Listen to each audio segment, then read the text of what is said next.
In my experience, I think some of the key attributes of leadership are firstly a sense of mission or purpose about the organisation, and then you have to actually build a really great team around you and inspire that team to be aligned with the mission and purpose of the organisation. Hi, I'm Amy Brown and this is On Leadership, a series where I sit down with business, government and other sector leaders to share their insights and experiences on leadership.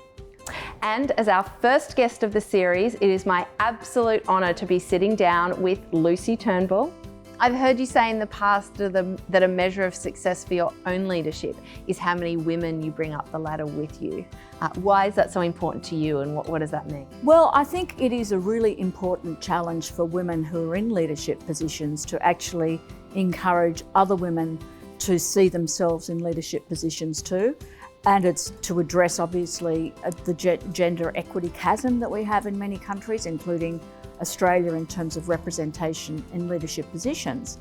But it's also actually really to strengthen the capacity of an organisation, because the more time that goes on, the more we know that supporting gender diversity and other diversity is really critical to creating a strong, effective and resilient organisation.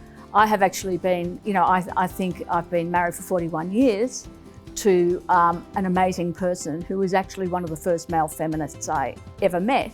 And the reason he was and is a feminist in his approach to how organisations should work is that he had a mother who was a trailblazing feminist. So from that, I guess, experience and observation, I always say to people, especially young men and women and mothers of young men, for goodness sake, raise your sons to have a feminist perspective of the world, because then they're more likely to have, sort of richer relationships, better family lives, and support women, whether it's their sisters or their mothers or their wives or their children, if they have that lens through which to look through the women in their lives.